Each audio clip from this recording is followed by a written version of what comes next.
దేవునికి స్తోత్రం. మీ అందరికీ నా వందనాలు. ఈ అవకాశం ఇచ్చినటువంటి పాస్టర్ గారికి కూడా మరొకసారి వందనాలు తెలుపుకుంటున్నాను. నా సాక్ష్యం ఏమిటంటే, గత నెల నేను ప్రేయర్కి వచ్చాను ఇక్కడికి, జేఎస్ మినిస్ట్రీకి. చర్చికి వచ్చినప్పుడు కొంచెం నడుము నొప్పితోనే ఉన్నాను. బ్రదర్ని అడిగి ప్రార్థన చేయించుకున్నాను. అంటే చూపించుకున్న తర్వాత వచ్చి ప్రేయర్ చేయించుకున్నాను. ప్రేయర్ చేయించుకొని వెళ్ళాను నేను. సరే, నేనైతే నమ్మి వెళ్ళాను, బాగా అవుతుంది, నాకు విడుదల వచ్చింది, హీలింగ్ వచ్చింది అనేసి అనుకున్నాను. నేను వెళ్ళాను. ఆ రోజంతా బాగానే ఉంది నాకు. తర్వాత ఒక 2-3 రోజులకి ఏంటంటే ఆ నడుము నొప్పి అనేది చాలా ఎక్కువైపోయిందన్నమాట. ఇంకా ఆ పెయిన్ భరించలేక హాస్పిటల్కి వెళ్ళాను నేను. హాస్పిటల్కి వెళ్తే నరేష్ ఆర్థోపెడిక్ దగ్గరికి వెళ్ళాను.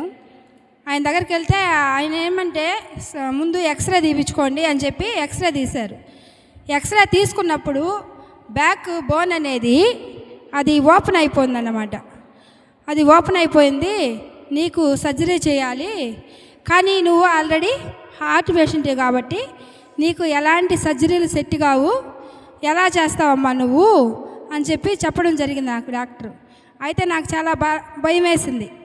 కానీ నేను ఫస్ట్ నుంచి ఒకటే నా నమ్మకం, నాకు ఏ హెల్త్ ఇష్యూ అయినా కూడా డాక్టర్లు కొంతవరకే, కానీ నాకు స్వస్థతనిచ్చేది ఆయనే. ప్రతి విషయంలో కూడా నేను దేవుణ్ణి అడుక్కుంటాను.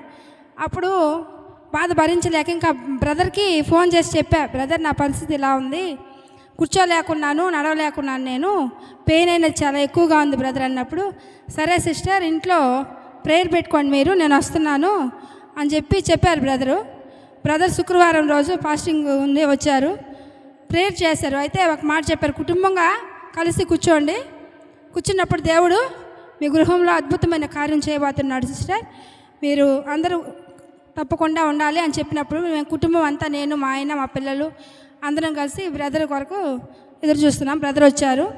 ఆ రోజు ప్రేయర్ చేసి బ్రదరు చెప్పిన మాట ఏంటంటే, ఇంట్లో ఒక శవపేటికి కనిపిస్తుంది, దాంట్లోంచి ఒక నల్ల పొగ పైకి పోతూ ఉంది సిస్టర్, ఈ దర్శనం దేవుడు నాకు చూపిస్తున్నాడు, కానీ దేవుడు ఆ యొక్క స్థితి నుంచి మీకు విడుదల ఇస్తున్నాడు సిస్టర్ అని చెప్పారు.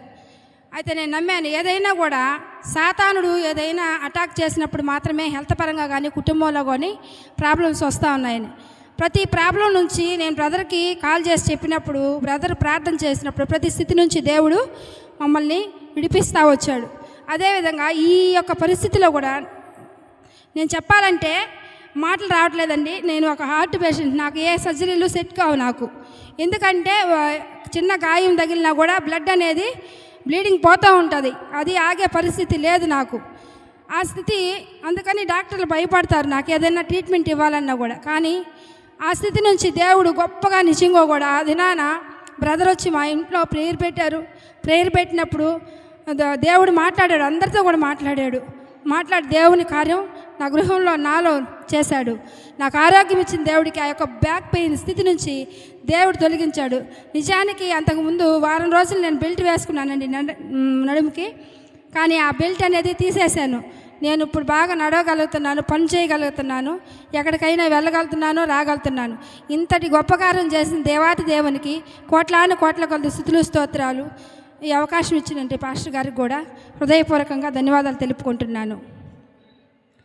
సర్జరీ లేకుండా, నాకు నడుము సర్జరీ అనేది లేకుండా నా దేవుడు, నా యేసయ్య నా పక్షా నుండి ఈ కార్యం చేసి నాకు స్వస్థతనిచ్చి ఆయనే ఆపరేషన్ చేసి నాకు ఆ బ్యాక్ పెయిన్ అనేది తొలగించాడు. డబ్బులు ఖర్చు పెట్టుకోవడం కాదండి, డబ్బులు ఎంతైనా ఖర్చు పెట్టుకోగలం, కానీ క్యూర్ అవుతుంది అనే పరిస్థితి లేదు నాకు. నా స్థితిని బట్టి క్యూర్ అయ్యే పరిస్థితి లేదు, కానీ దేవాతి దేవుడు నాకు సర్జరీ చేశాడు కాబట్టి నేను ఈరోజు నిలబడి సాక్ష్యం చెప్పగలుగుతున్నాను. ఇంతటి కార్యం చేసినట్టు నా దేవునికి కోట్లాను కోట్ల కొలది స్తోత్రాలు చెల్లిస్తున్నాను. ఈ యొక్క సాక్ష్యాన్ని దేవుడు దీవించి ఆశీర్వదించును గాక. ఆమేన్.